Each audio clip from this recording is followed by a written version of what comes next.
Amis, shalom, shalom. Notre sujet d'aujourd'hui, une histoire de deux chariots, État et religion dans l'Israël de Ben Gurion. Je me rappelle, il y a environ peut-être 5 ans, on a parlé d'un thème similaire dans le cadre de nos discussions sur la première décennie d'Israël. Mais aujourd'hui, je vais peut-être essayer de le présenter sous un autre angle, même si sous certains endroits, ça va se recouper. Euh,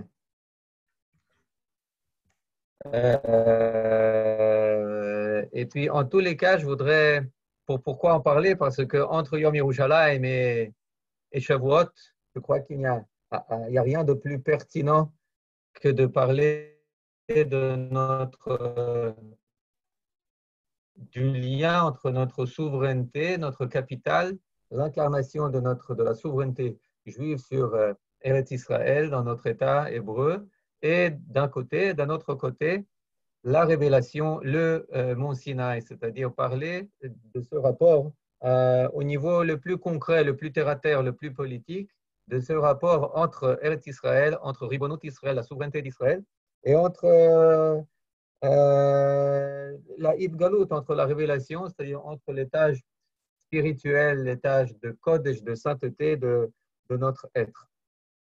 Et pour en parler, je vais citer quelques extraits, quelques histoires, et je vais commencer par ce qu'on appelle l'histoire des deux chariots. L'histoire des deux chariots, c'est une rencontre qui a eu lieu en octobre 1952 entre le premier ministre israélien David Ben Gurion et le Chazon Ish. Le Chazon Ish qui était depuis la fin des années 30, après son alia en Eretz Israël, qui était devenu l'autorité, le grand décisionnaire du monde Haredi en Israël. Et voilà, Ben Gurion est venu le voir. Beaucoup de controverses quant à ces protocoles, bien que ce soit une chose très simple. Pourquoi? Parce qu'il y avait seulement trois personnes présentes à la rencontre. C'était Ben Gurion, c'était le Chazon Ish, et c'était le secrétaire, le bras droit en quelque sorte aussi de Ben Gurion, Yitzhak Navon, qui n'a pas participé à la discussion, mais qui était dans le coin à noter tous les points de la rencontre. Quel en était le but? Le but, il était très simple. Ben Gurion l'a dit. Et en s'adressant au Chazon Ish, il lui a dit, écoutez, vous savez, les Juifs en galoute, pour toute leur existence économique, juridique et autres, étaient dépendants d'égoïsme, ils n'étaient pas dépendants d'un de l'autre. Maintenant, nous sommes venus ici, nous nous sommes rassemblés de centaines de pays avec des dizaines de traditions différentes. Et la question que je voudrais vous poser, comment vivre ensemble? Comment est-ce que juifs pratiquants, qu'à l'époque on appelait Hadoukim, et juifs non pratiquants, Chofshiim, à l'époque, comment vivre ensemble? Et à cela, le Chazon Ish de répondre par une histoire talmudique où il s'agit de deux chameaux qui se rencontrent sur un chemin étroit et, ils ne peuvent pas, il faut que l'un d'eux laisse passer l'autre. Et la question, c'est lequel des deux chameaux doit laisser passer? Et la réponse, elle est très simple. Il y a un chameau qui est chargé et il y a un chameau qui n'est pas chargé. Eh bien, le chameau qui n'est pas chargé doit laisser priorité au chameau qui est chargé. Donc, très belle histoire. Mais quel rapport avec la question de Ben Gurion? Eh bien, c'est un rapport très simple. Le chariot qui est chargé, d'après le Chazon Ish, eh bien, c'est le chameau de la Yahadut Haredit, du judaïsme religieux, qui est chargé de mitzvot qui est chargé de Torah, qui est chargé de Emouna, et les juifs non religieux, eh bien, comme ils le disent, Porké-Ol, ils ont rejeté le joug divin, et c'est pour ça que eux, ils sont des. Il y a encore un problème de son, Brigitte, je vois. Ça va? On entend? OK. Ça va à peu Les, près. les Juifs, eh bien, qui ont rejeté le joug, Porké-Ol, eh bien, naturellement, c'est le chameau déchargé qui doit laisser place, donner priorité aux Juifs religieux. Concrètement, qu'est-ce que ça veut dire? Eh bien, on peut donner des exemples. Il y a le Rav Breuer, Dr Breuer, le petit-fils du Rachar Hirsch, qui était un représentant de Agudat Israël, eh bien, dans un projet de constitution qu'il projetait pour le futur État juif, eh bien, il le formulait en termes très simples. Il disait, par exemple, que tout le monde, dans le cadre de la loi, doit faire la Brit Mila, qu'un autre représentant de Agudat Israël, le Rav Bloy, il disait, eh bien, la infraction au Shabbat dans Pharesia, dans ce qu'on appelle la zone publique, la sphère publique, eh bien, cela doit être punissable par la loi. Ce n'est pas que seulement le Shabbat doit être jour de congé, jour férié, jour de repos. Non, c'est que ceux qui l'enfreignent, ceux qui prennent leur voiture, par exemple, ou ceux qui allument un feu, ou qui, je ne sais pas, qui vont en vélo à la mer le Shabbat, eh bien, ils doivent encourir une punition pénale. Pénale. Et c'est en quelque sorte, c'est ce qu'avait à l'esprit, sans le dire, mais d'une manière métaphorique, le Chazon Ish. Qu'est-ce que lui répond? Qu'est-ce que lui répond Ben Gurion? Écoutez, pardon, mais tenir la garde des frontières, c'est peu de choses. Faire l'armée, c'est peu de choses. Cultiver, faire refleurir la terre, c'est peu de choses.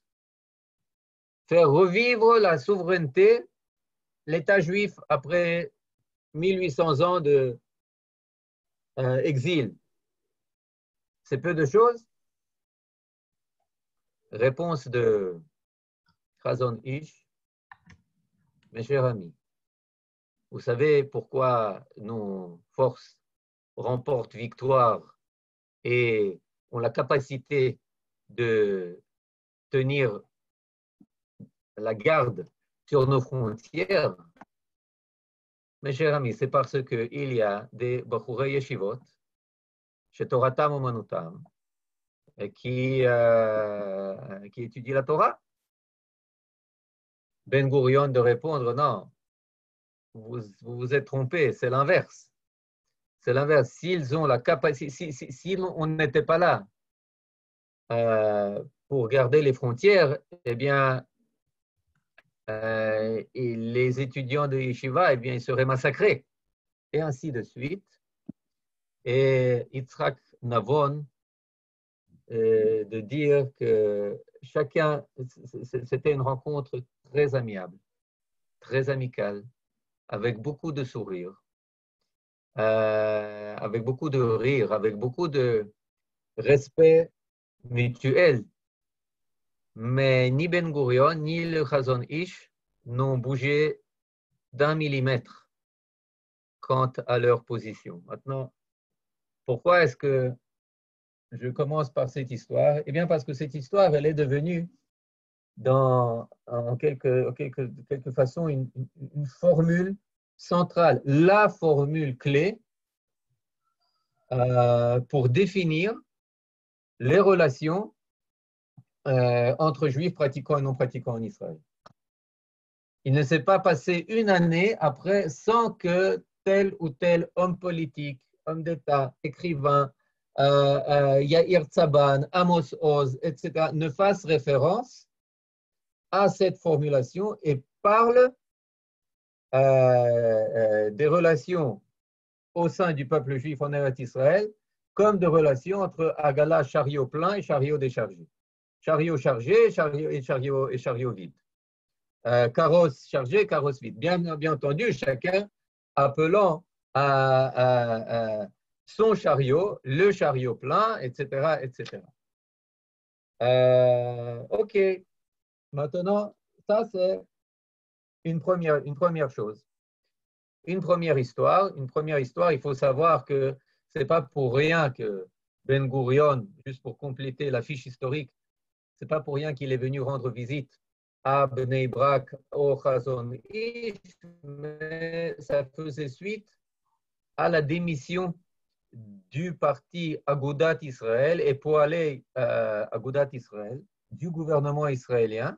Pourquoi? Eh bien, suite au projet de loi qui n'était même pas encore passé, mais au projet de loi du service civil, service national pour les filles qui étaient dispensées du service militaire, c'est-à-dire pour les filles religieuses.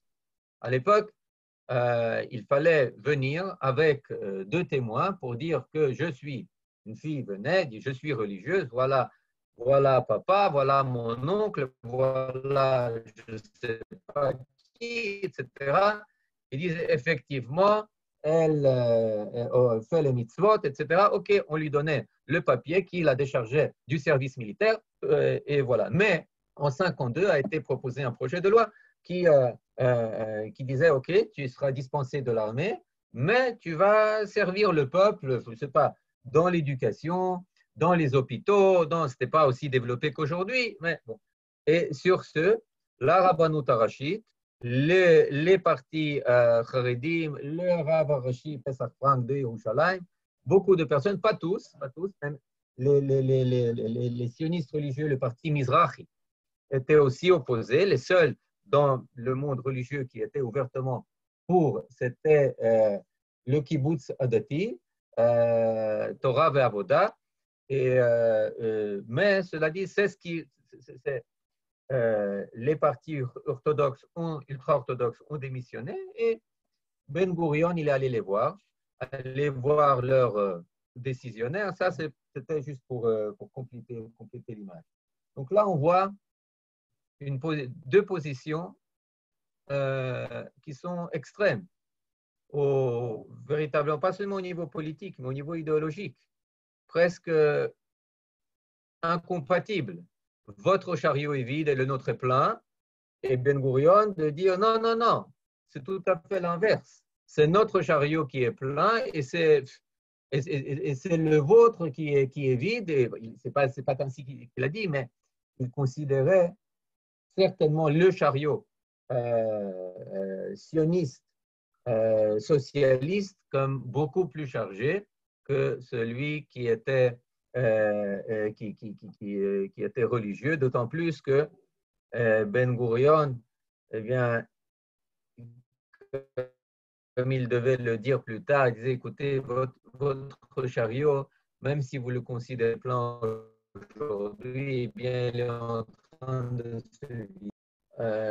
J'ai connu toute ma vie, tous sont non religieux, c'est ce qui attend le monde juif. C'était sa perception des choses, c'était la perception de Ben Gurion. OK, ça c'est une image. Les deux pôles, les deux positions qui sont polaires. OK. Maintenant, regardons une autre personne, comme le Rav Goren. Quelle est son opinion de Ben Gurion et des relations religieuses et non religieuses en Israël? Eh bien, elle est assez particulière, elle est tout à fait différente de ce qu'on a vu avec le Chazon Ish. Quand on demande au Rav Goren, dites-moi quelles sont les trois personnes de toute l'histoire juive, des 3000 ans et plus de l'histoire juive, qui vous ont le plus marqué. Quelle est sa réponse? Première réponse, Rabbi Shimon Bar Yochai. Deuxième personne, Agaon Mivilna. Troisième personne, David Ben Gurion. La personne, pour lui, qui est la plus, comment dire, qui se passe, voilà, significatif dans l'histoire moderne d'Israël pour le peuple juif, c'est David Ben Gurion. Lama. Eh bien, parce que David Ben Gurion, on va le voir, avec le Rav Goren, il parle pour beaucoup le même langage. Il parle le même langage messianique, il parle le même langage de délivrance, de Géoula. Ils sont à 90% d'accord sur ce qu'il faut faire avec l'armée. Les deux accordent estiment une valeur invraisemblable à l'État juif, à la mamlartiout, à l'intérêt général, véritablement, même dans la définition de Jean-Jacques Rousseau, l'intérêt général du peuple juif, la mamlartiout, comme on le dit, et au peuple juif à ses intérêts en tant que tel. Ce qui se passe au niveau individuel, est-ce que David Ben Gurion a une mezouza à sa maison, oui ou non? Ça ne l'intéresse pas trop. Est-ce qu'il porte la kippa? Est-ce qu'il entre? Est-ce qu'il va prier? Est-ce qu'il entre? Combien de fois est-ce qu'il a été au Beit Knesset, à la synagogue? C'est secondaire. Ce qui fait l'union entre ces deux personnages et ce qui rend le Rav Goren admiratif de Ben Gurion, c'est le niveau collectif où, pour le Rav Goren et pas seulement, Ben Gurion joue un premier rôle dans la renaissance du collectif juif, du politique juif, de l'État juif. Maintenant, pour ne pas laisser toutes ces discussions au niveau théorique, je voudrais donner quelques exemples historiques, pratiques. Pourquoi? Parce que les relations État-religion en Israël, ce n'est pas seulement le résultat d'une pensée, mais c'est avant tout le résultat d'une réalité pratique quotidienne au jour le jour. Lorsque vous ouvrez la une du journal du Tsaïrei Agudat Israël, ça je me rappelle, je vous l'ai montré il y a, je ne sais pas, on l'a vu il y a 5 ou 6 ans. Tsaïrei Agudat Israël, le mois de Iyar Tachar, mai 1948, quand débute la seconde phase de la guerre d'indépendance, eh bien, vous voyez la chose suivante. Agius Letzion.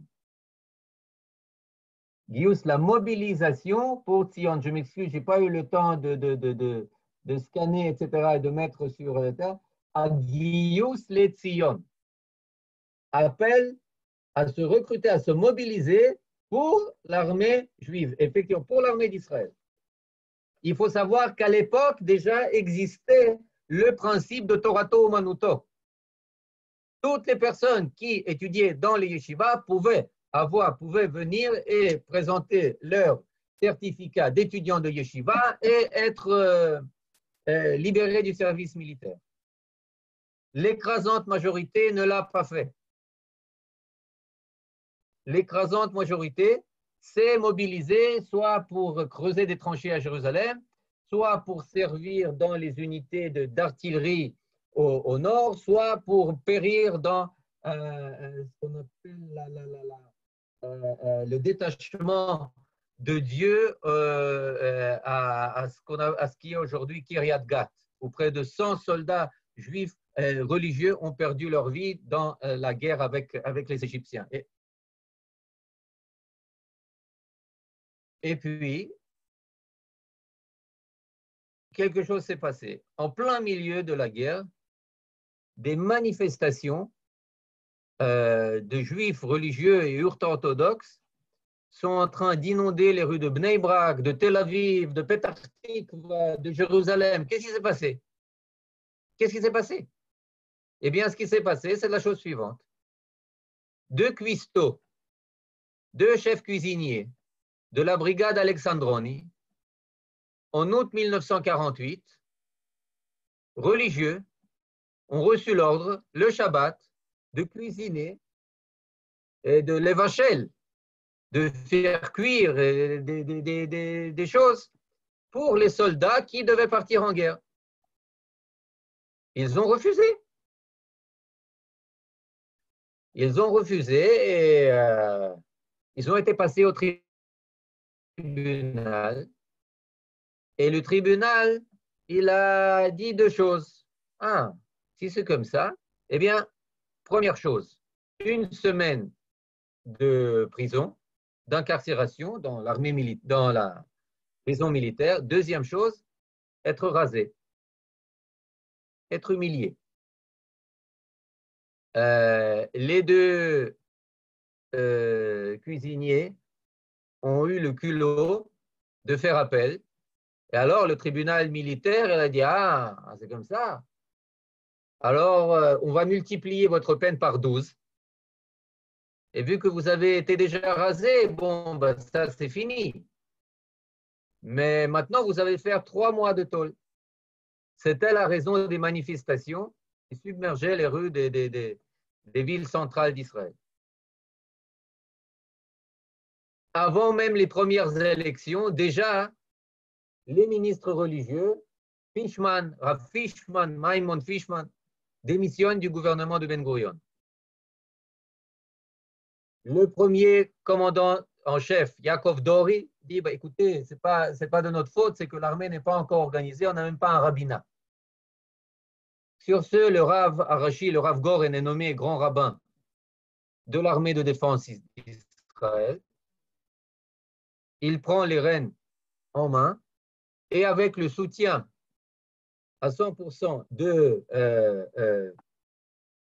Ben Gurion, il introduit des règlements, entre autres, que le Shabbat dans l'armée d'Israël, dans Tzal, on ne cuisine pas.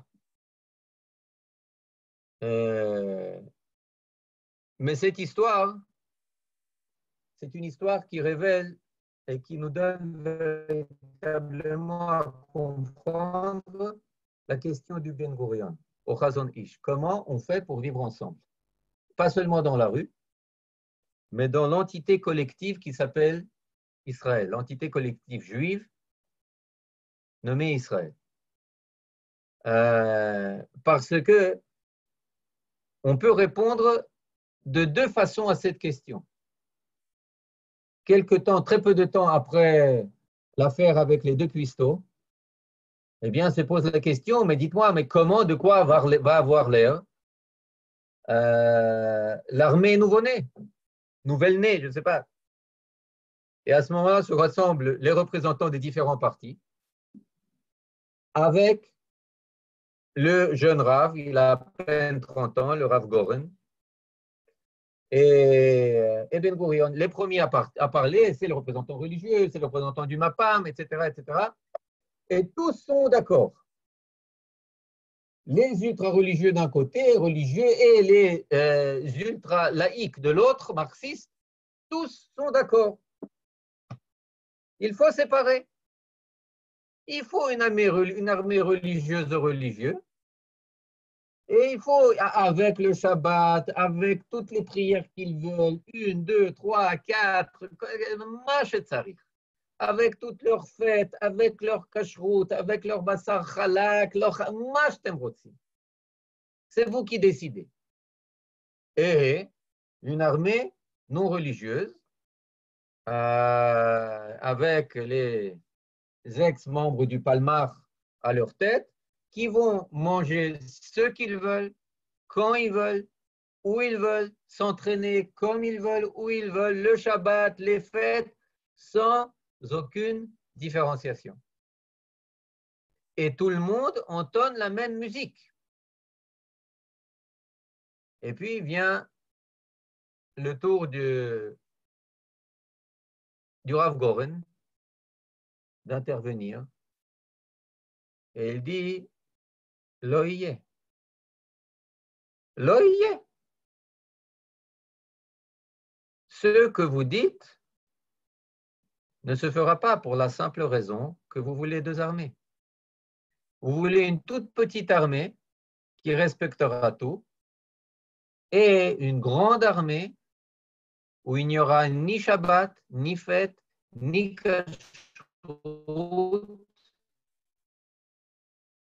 shum davar. Rien du tout. C'est-à-dire, vous voulez nous laisser un Palmar à l'état des milices. Tout simplement, ces milices auront un autre nom. Ce ne sera plus Etzel, Agana, Palmar, Irgun, etc., les Lechi. Ce sera les religieux, les laïcs, et zéro.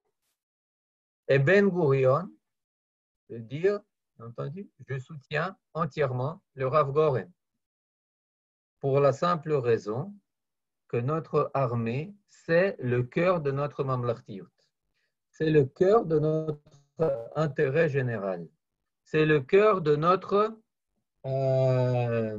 unité. Et s'il n'y aura pas unité dans l'armée, il n'y aura unité nulle part. Si l'armée ne sera pas unie, rien ne sera uni.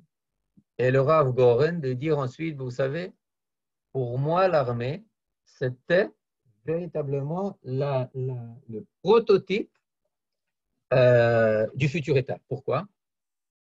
Parce que c'est la seule institution en Israël qui agit d'après la Torah. Étonnant, n'est-ce pas? Tout dans l'armée, il parle. Quand il parle, il est resté commandant, grand rabbin jusqu'en 72. Vous comprenez? Presque 23, 24 ans, il était grand rabbin d'Israël. C'est inimaginable aujourd'hui. Inimaginable. Et quand il est parti, il est devenu grand rabbin de Tel Aviv en 68, en 69. Mais on ne le laissait pas partir. Ben Gurion, il n'était plus, il était encore Haver Knesset, ne le laissait pas partir. Le journal d'Avar, le journal travailliste, ne le laissait pas partir. Il appelait non, à Rav Goren, ne partez pas. Ce qui fait qu'il était parallèlement, il est resté grand rabbin d'armée et puis rabbin en chef de Tel Aviv, ce qui n'est pas petite chose quand même, pendant 3 ans. Pourquoi? Parce que c'était quelqu'un de totalement identifié à ce qu'on appelle la mamlartiyut.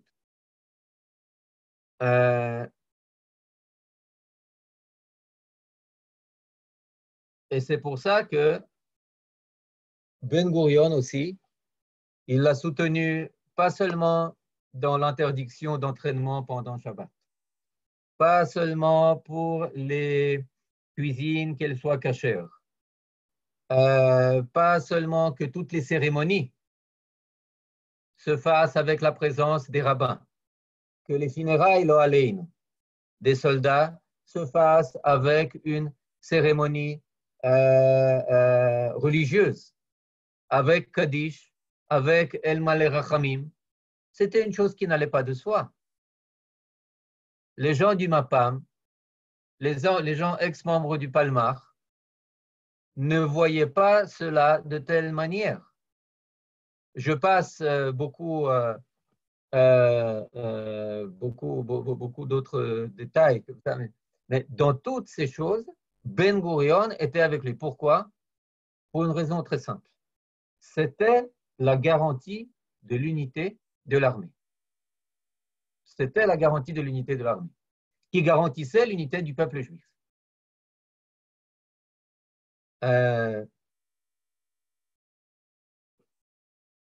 Maintenant, je voudrais imposer, où est-ce que j'ai mis ça?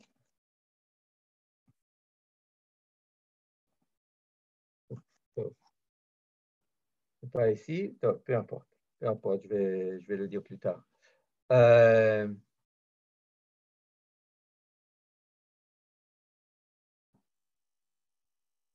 Je voudrais parler maintenant d'un autre aspect, je l'ai mentionné juste en partie, c'est l'aspect du messianisme. Ben Gurion, je voudrais citer son directeur général, une certaine époque, Zev Scherf, qui parle, je vais le citer, j'ai oublié de prendre le livre, peu importe, je vais le citer de mémoire, qui, en parlant de la première démission de Ben Gurion en 54, il n'était plus Premier ministre, 53-54, il y a une période où c'était Moshe Charet qui était Premier ministre, eh bien, il expliquait, on lui a posé pourquoi est-ce que Ben Gurion il a démissionné, eh bien, il l'a formulé en ces termes. Il a dit, bah, écoutez, c'est très simple. Le Messie a vaincu tous les ennemis du peuple juif, tous les pays arabes. Il a déclaré l'indépendance juive, le Messie. Le Messie a rassemblé tous les exilés d'Israël. Et puis, tout d'un coup, il a dû s'asseoir dans un gouvernement avec des partenaires de coalition et toute la politique qui en relève. C'était quelque chose vous comprenez, assez difficile à supporter. Alors, il a démissionné. Pourquoi je cite Zev Scherf? Pour dire la mesure dans laquelle le Ben Gurion était véritablement perçu comme un personnage d'ordre messianique. Et c'est ainsi aussi qu'il se percevait. Peut-être et c'est surtout ainsi qu'il percevait l'époque que traversait le peuple juif. En octobre 1956, a conquis Gaza et en quelques jours a conquis Sinaï, et entre autres ce qu'on appelle Jabal Moussa, la montagne de Moshe, le Har Sinaï. Eh bien, il a prononcé un fameux discours où il parle de Shirat Hayam. Et dans une lettre qu'il adresse aux soldats, à Sharm el-Sheikh, il parle de cette façon. À cette nouvelle, bon, je vais le dire en hébreu, ensuite je vais le dire en français, parce que je pense qu'en hébreu, tout le monde va le comprendre, mais dans tous les cas. שוב נוכל לשיר שירת משה ובני ישראל העתיקה. שימו עמים ירגזון, חיל אחז יושבי פלשת, אז נבהלו אלופי אדום, אלי מואב יוחזי מורד, נמוגו כל יושבי כנען, תיפול עליהם אימתה ופחד. אילת שוב תהיה הנמל העברי הראשי בדרום, ויוטבת, המכונה תירען, תשוב להיות חלק ממלכות ישראל השלישית. À cette nouvelle, je traduis, les peuples s'inquiètent. Un frisson s'empare des habitants de la Philistie. À leur tour, ils tremblent, les chefs d'Édom. Les vaillants de Moab sont saisis de terreur, consternés, tous les habitants de Canaan. Sur eux pèse l'anxiété, l'épouvante. Nous sommes de retour au port de Eilat, le port hébreu principal au sud, et à Yotvat, appelé Tiran. Et Yotvat redeviendra partie intégrante de la troisième royauté, du troisième Malchut, comme on dit, oui, royauté d'Israël. C'est le premier temple du troisième temple. Premier temple, second temple, troisième temple. Ça n'a pas beaucoup duré parce que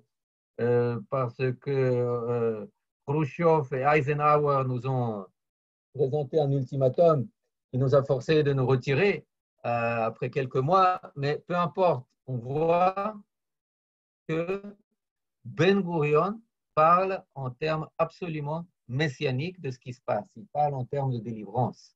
Tous les acquis centraux de l'État nouveau-né sont formulés en termes de délivrance. Délivrance de la terre, délivrance de la défense d'Israël, délivrance du peuple, délivrance de l'homme avec un grand H. Tout est présenté en tant que délivrance. Et délivrance du désert, délivrance du Negev. On le sait, le jour de la commémoration des soldats tombés dans les guerres d'Israël, eh bien, de quoi parle le ministre de la Défense? D'ailleurs, il faut savoir, le ministre de la Défense, à l'époque, c'était presque toujours, c'était David Ben-Gurion. Il était à la fois Premier ministre et ministre de la Défense. De quoi il parle? Pourquoi est-ce que les soldats ils sont tombés? La raison est très simple. Les Ma'an Geulat Israël. Les soldats ont donné leur vie à la délivrance d'Israël. Jusqu'en 1968, ce sera le leitmotiv, ce sera le motif essentiel de tous les discours tenus le jour de la commémoration de mémoire des soldats tombés au combat. Donc, bien, on voit qu'à ce niveau, on peut dire qu'il y a pratiquement aucun écart entre État juif et État de Ben-Gurion. Vous posez la question à Ben-Gurion, est-ce que vous voulez un État juif? Qu'est-ce qu'il répond? Bien sûr que je veux un État juif. Je suis le premier à vouloir un État juif. Dans la déclaration d'indépendance, il ne fait même pas mention de l'État démocratique. Vous pouvez la lire et la relire. Il ne parle pas là-bas d'Israël en tant qu'État juif et démocratique, non. Il parle uniquement de l'État juif. Bien entendu, lorsqu'il envoie la lettre en juin 1947 aux représentants de Agudat Israël en préparation de ce qui va être appelé la lettre du statu quo, eh bien, elle leur dit, naturellement, nous serons un État juif, mais nous serons tenus par des principes internationaux pour être admis à l'ONU. Eh bien, nous devons tolérer toutes les autres et accorder les pleins droits à toutes les autres minorités, religions. On ne peut pas se permettre de discrimination, bien sûr. Mais ça, c'est parce que c'est comment dire, c'est quelque chose, c'est un protocole qu'on doit respecter. Mais dans le fond, nous sommes avant tout un État juif. Alors quel est le problème? Eh bien, le problème, c'est naturellement qu'il définit de manière nouvelle ce que c'est l'État juif. Par exemple, vous demandez à Ben Gurion, qu'est-ce qui fait partie des livres ou du patrimoine sacré de ce peuple juif? Elle dit tout d'abord deux choses. Eretz Israël et Tanakh. Eretz Israël et Tanakh. Et la Mishnah, et la Gemara, et Rishonim, Achronim, Geonim, et le Zohar. Non. Tout ça, c'est comme une mode de foin dans laquelle on doit fouiller beaucoup pour trouver quelques perles, quelques diamants égarés. Mais sans le Tanakh, vous ne comprenez rien. Sans Tanakh, pas de Eretz Israël.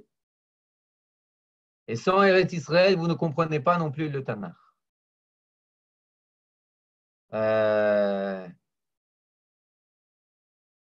Bon, alors on pourrait poser une autre question. Être juif, Monsieur Ben Gurion, c'est quoi? Être juif, c'est parler hébreu. Être juif, c'est grandir en Eretz Israël. Être juif, c'est servir dans l'armée. Être juif, c'est grandir dans ce paysage. Adam, ou Tavnit Nof Moladeto. Pardon, et si maman, elle n'est pas juive, peu importe. Alors, maman, elle n'est pas juive. Quelle importance. Tzipor, elle était juive. Montrez-moi qui l'a convertie. Ruth, à Moavia, elle était juive. Je cite Ben Gurion. Donnez-moi le forum des Dayanim qui l'ont converti. Montrez-moi dans le Sefer Ruth. Il mène des discussions ainsi avec les rabbanim. Cela dit, pourquoi est-ce que, pour finir, il cède sur ces points? Pourquoi est-ce qu'il admet que la rabbanoute et les juifs pratiquants vont à déterminer qui sera juif dans l'État d'Israël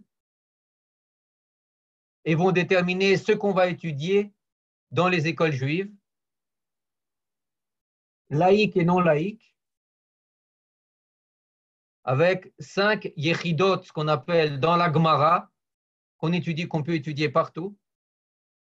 Pourquoi est-ce qu'il admet que ce soit les religieux qui décident de ces choses? La raison, elle est très simple. C'est que Ben Gurion fait différence entre son opinion personnelle, qui est loin d'être orthodoxe, et les intérêts de l'État juif tels qu'il les perçoit et tels qu'ils le sont objectivement. Et l'intérêt de l'État juif, c'est avant tout l'unité du peuple. Et ça, c'est un dernier point et très, très, très important. L'unité du peuple.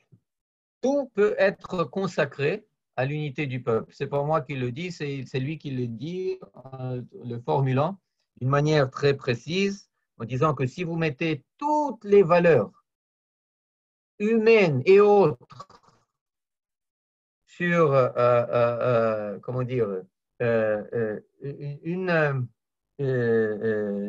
partie de la balance, et puis l'intérêt du peuple juif, le peuple juif en tant que tel, sur la partie de l'autre côté, eh bien, l'intérêt du peuple juif l'emporte sur tout le reste.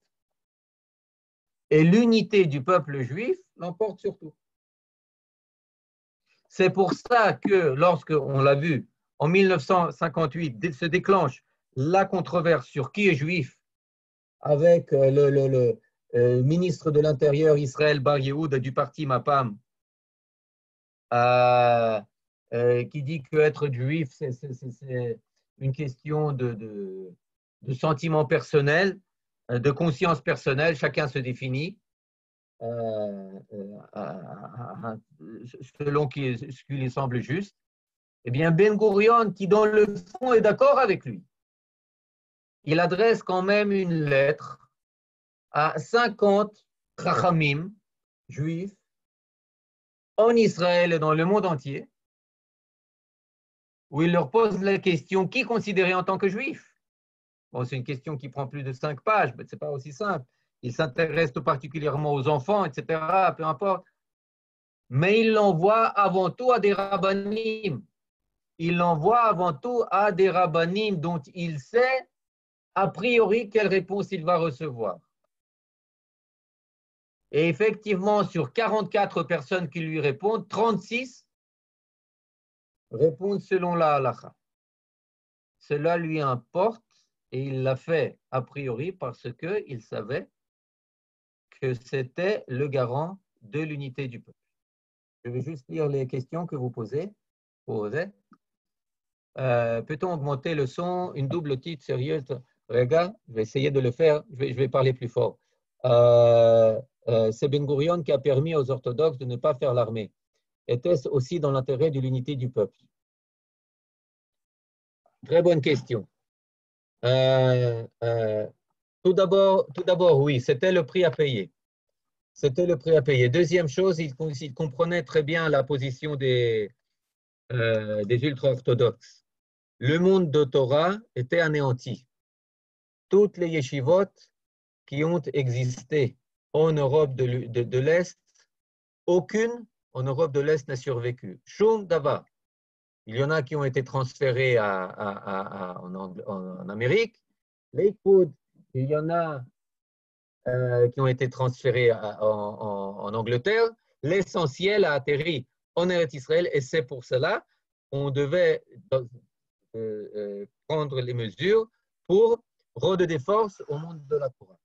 Euh, Troisième chose, il avait besoin du soutien des partis ultra-orthodoxes, tant à l'intérieur pour les raisons qu'on l'a vu, qu'à l'extérieur aussi, pour présenter front uni face aux Nations Unies.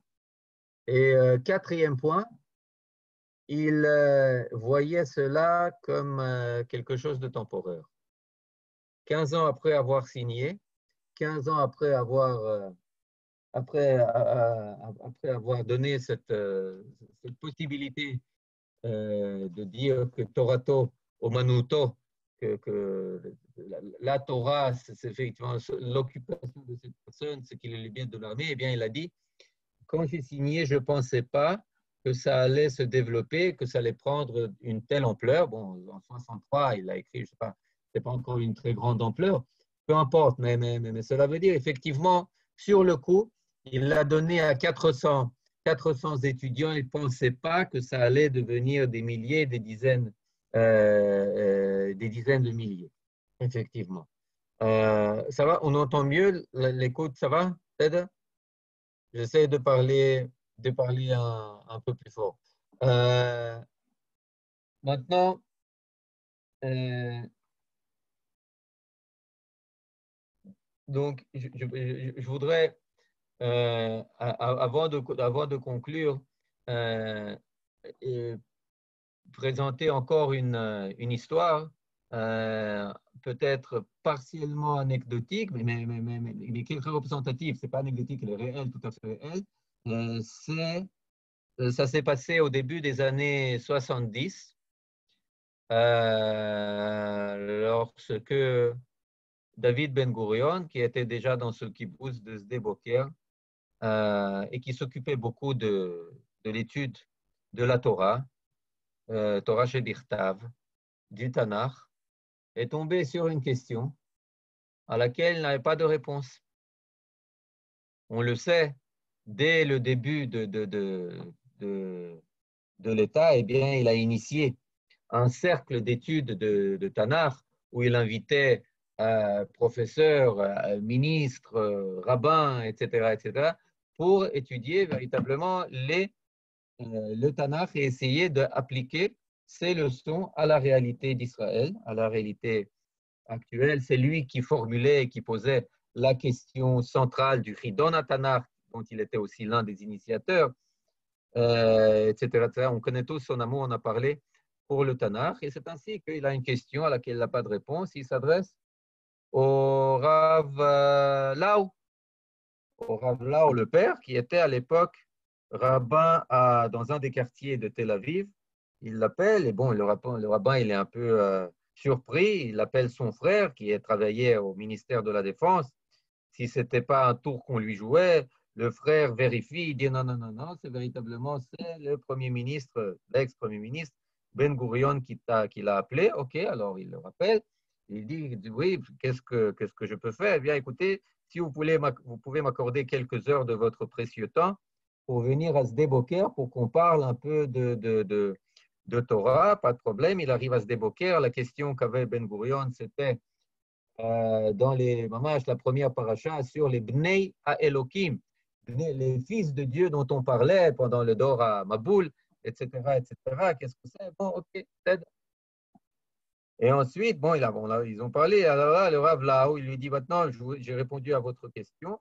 Maintenant, est-ce que je peux vous poser à mon tour quelque chose, des choses qui m'intéressent? Et bien sûr. Dites-moi, est-ce que c'est vrai que devant la commission internationale qui devait décider du futur, de l'avenir des Juifs de Eretz Israël, euh, bien quand vous prêtiez serment et quand vous deviez dire pourquoi, de quel droit nous sommes ici, eh bien, vous avez pris le Tanakh, sur lequel vous prêtiez serment durant votre témoignage, et vous avez dit que, bien, de quel droit nous sommes ici, et bien voilà, de ce droit, vous avez pris le Tanakh, vous dites, voilà, c'est notre mandat, c'est ce qui nous donne droit sur Eretz Israël. Est-ce que c'est vrai? Ben Gurion de répondre, oui, oui, c'est vrai, je l'ai fait. Je l'ai fait, on peut voir, il y avait des manifestations à Tel Aviv à l'époque, à Tanakh ou à Mandat Shelan, c'était dans les panneaux des grandes expressions, à Tanakh ou à Mandat Shelan. Le Tanakh, c'est notre mandat sur Eretz Israël. Et ensuite, le Rav Laud lui posait la question, mais écoutez, cher Monsieur Ben Gurion, si vous tenez tellement en estime notre Tanakh, pourquoi est-ce que après vous vous êtes permis de le prendre et gribouiller dessus tout ce que vous voulez, c'est-à-dire de ne pas le respecter au niveau quotidien, au niveau pratique, la Torah, dans l'État que vous avez fondé. Pourquoi est-ce que vous avez, bon, on le sait, pourquoi est-ce que vous souteniez une position très souvent qui était très hostile à la religion, pas seulement dans votre vie personnelle, mais pourquoi vous permettiez l'infraction du Shabbat, pourquoi vous permettiez la radio, les vols, je sais pas, l'infraction du Shabbat dans la Pharésia, etc., etc. Réponse de Ben Gurion, d'après ce qu'on nous rapporte, pas de réponse. Silence. Réponse de Ben Gurion, c'est silence. Eh bien, ça aussi, on voit à travers cette histoire, il me semble, la complexité du personnage. Il y a le Tanakh qui l'assimile à Eretz Israël et au nouveau juif, et il y a la Torah qui l'assimile à quelque chose qui doit rester dans la galoute. Il y a, et puis il y a surtout une chose qui fait que, qui, dans son argumentation, lui permet de dire cela, c'est que la Torah, c'est l'œuvre du génie juif, avant tout. Est-ce que ça veut dire que Ben Gurion ne croyait pas en Dieu? Non, il croyait en Dieu. Ben Gurion croyait en Dieu. Si vous lui posez la question, il dit que vous comprendrez, vous ne pouvez pas comprendre l'histoire juive et si vous la considérez sans Tanakh et si vous la considérez sans l'Éternel. Vous ne la comprendrez pas si vous ne voyez pas que Bechol Dor Vador Omdim Aleinu Lechaloteinu. Dans chaque génération, nos ennemis veulent nous anéantir. Va'kadosh Baruch Hu Matzileinu miyadam. Et Dieu nous sauve de leurs mains. Il croit véritablement à l'ashgacha dans la nature et à l'ashgacha dans la politique. Mais il a aussi très peur de la ashgacha parce qu'il voit que la ashgacha, ce qu'elle a fait au peuple juif, elle lui a fait baisser les mains, elle lui a fait délaisser son sort et le laisser à d'autres. Et c'est pour ça que dans l'esprit de Ben Gurion, la ashgacha est secondaire. Ce qui est premier, c'est l'initiative. De qui? Du peuple juif. Et quand il entend des termes traditionnels, de bitachon, etc., ishtadlut ou bitachon, ashgacha, pour lui, c'est quelque chose qui est nocif pour l'état nouveau-né. Pourquoi? Parce que l'état nouveau-né, eh bien, doit prendre son histoire, il doit redevenir sujet de l'histoire, prendre son sort dans ses propres mains. Je voudrais, et c'est pour ça que d'un côté, cet irrespect est très difficile à avaler, mais d'un autre côté, il faut entendre aussi, écouter la position de Ben Gurion à ce sujet. Et je voudrais citer aussi, avant peut-être de passer à d'autres questions, je voudrais citer une de ses interventions à la Knesset dans les années 50, où il incitait les membres de son parti, ainsi que des partis de MAPAM, des partis de gauche, de ne pas raviver la polémique et de ne pas raviver le Kulturkampf entre pratiquants et non pratiquants sur les questions d'identité juive. Il dit, nous ne sommes pas encore suffisamment formés, suffisamment cristallisés pour nous disputer. On ne peut pas se disputer, c'est ainsi qu'il est formulé, sur où mettre l'immeuble, alors que l'infrastructure n'est pas encore posée, alors que même les briques ne sont pas encore posées et le toit n'est pas encore assuré. Et puis, de finir sur la citation suivante du Midrash Eliyahu Rabbah, où il le dit comme ça. Une fois, je passais, donc c'est le Midrash qui parle. Une fois, j'étais sur la route d'un endroit à un autre endroit et une personne m'a rencontré et m'a dit, Rabbi, deux choses j'ai dans ce monde et je les aime beaucoup de tout mon cœur. Et voilà ces deux choses. La première, c'est la Torah et la deuxième, c'est Israël. Mais je ne sais pas laquelle des deux a la priorité. Alors je lui ai répondu, mon fils, les gens ont l'habitude de dire que la Torah a la priorité. Mais moi, ce que je dis, c'est que Israël a la priorité. Et je pense que dans cette situation, et dans cette citation, on voit, ce n'est pas moi qui lis, celui qui l'amène, c'est Dr. Tzvi Tzameret qui est, bon, là je me base beaucoup, enfin il y a plein d'articles et de livres ici, mais je me base beaucoup sur ces livres, sur ces articles qu'il a écrits à ce sujet, un véritable spécialiste de Ben Gurion, Bichlal, de Mapai, de ses relations avec l'identité juive, etc. etc.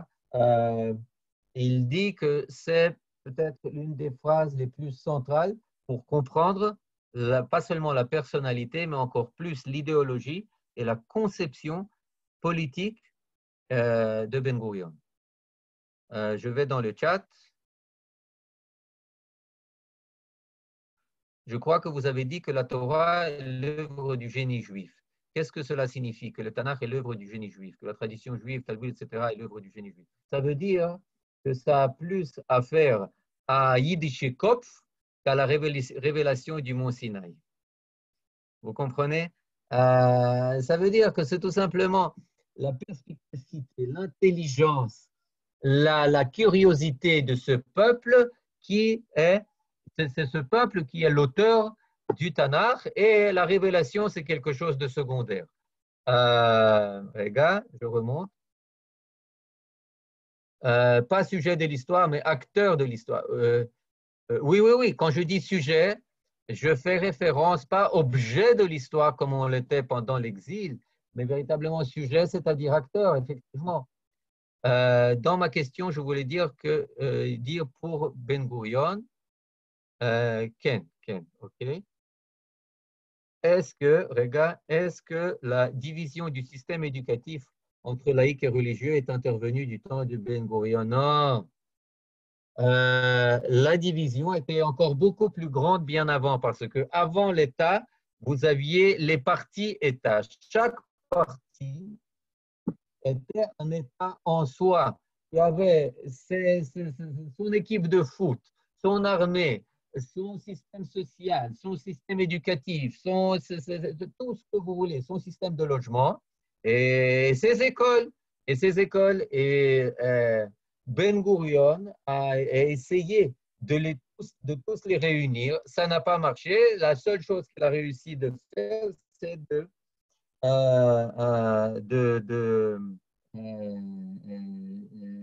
comment dire, d'éliminer le Zerem Apoalim, la tendance des ouvriers. Il y avait une tendance de l'éducation des écoles des ouvriers. Alors ça, il a pu l'annuler, mais tout le reste, entre religieux, ultra-religieux, eh bien ça, il n'a pas pu le faire. Il entend bien, je voulais faire la distinction entre Tanakh et tradition rabbinique. C'est ça, tradition rabbinique, pour Ben Gurion, c'était quelque chose de bien moins précieux et de bien moins pertinent. Pour lui, il voyait qu'il essayait de voir les choses à l'aune de la jeunesse. À quoi la jeunesse, dans son esprit, dans sa compréhension, pourrait adhérer naturellement, facilement. Il disait, non, au Midrash, ça ira pas, au Gemara, ça ira pas, au Zohar, ça ira pas, ça ne marchera pas. Il s'est trompé. Je pense qu'à ce niveau, il s'est trompé, d'autant plus que le système éducatif est fait de cette manière pour dégoûter la jeunesse juive du Tanakh aussi. Mais lui, il pensait qu'avec le Tanakh, ça marcherait. Et là, il faut aussi dire qu'il a très vite, lui et Berl Katzenelson, qui était le grand idéologue, le rabbin, on peut dire, du mouvement travailliste, ils ont vu que ça ne marchait pas, et c'est pour ça que d'année en année, Ben Gurion essayait tantôt de rassembler la jeunesse, tantôt de rassembler les étudiants dans les grands rassemblements de Tel Aviv, de Haïfa, de Jérusalem, tantôt de rassembler les professeurs pour essayer de rallumer chez eux la flamme du judaïsme, de les attirer, de les enthousiasmer par le Tanakh, par Eretz Israël, etc. Mais comme le disait Berl Katzenelson, on a essayé d'éduquer une génération d'apicorsim, en tout cas vis-à-vis de la Torah chez BLP, d'un croyant vis-à-vis de la Torah orale, et on a éduqué une génération de Hamé Aratzot, d'ignards, de personnes qui finalement n'étaient conscients ni de cela ni de cela. Tanakh et tradition rabbinique. Donc voilà, mais cela dit, on peut dire encore énormément de choses sur Ben Gurion, mais je pense que l'essentiel a été dit. L'unité du peuple, le Tanakh, Eretz Israël, la Géoula, le messianisme. Je lis la question. On peut noter également que c'est Ben Gurion qui a éprouvé le besoin d'avoir à ses côtes un grand rabbin séfarade et un grand rabbin ashkénaze, l'étude ou un mode de fonctionnement à la russe. Ça, c'est une chose. Merci de me le rappeler. Amash, merci de me le rappeler parce que ce n'est pas seulement un grand rabbin. D'ailleurs, parce que bon, les grands rabbins, ils sont venus avant lui. Le grand rabbinat, c'est la première institution qui est née en Eretz Israël, avant toutes les autres institutions.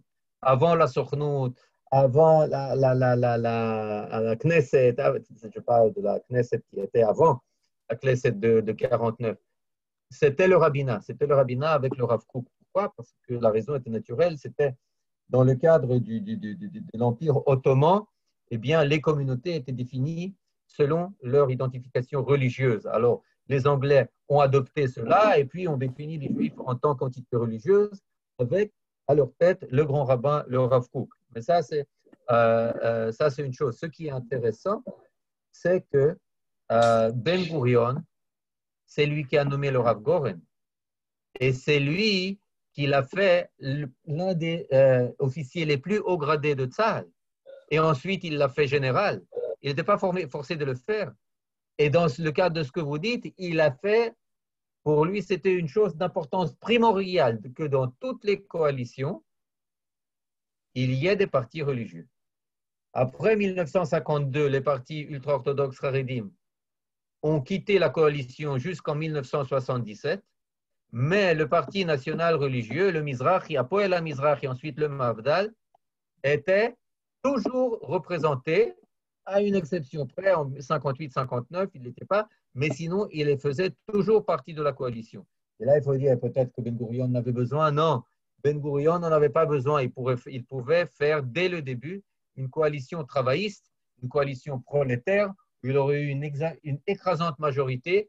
Il aurait pu écraser tous les instituts et toutes les traditions juives et complètement anéantir tout respect de cacheroute, de Shabbat, d'éducation juive et de mariage juif, etc., etc.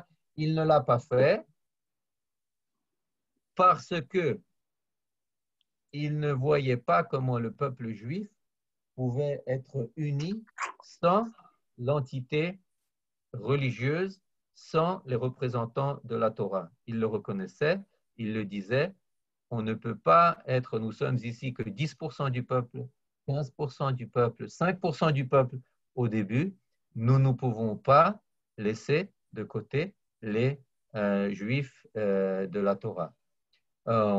Oui, ça, ça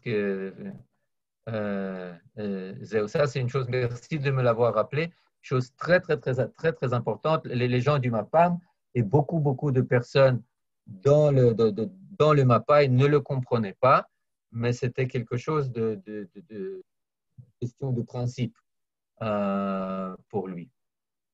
Voilà, voilà, Zéo.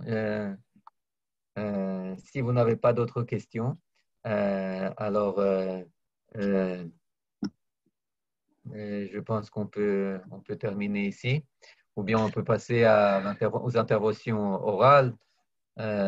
זהו, Merci Eliezer, Chodesh Tov, Shavua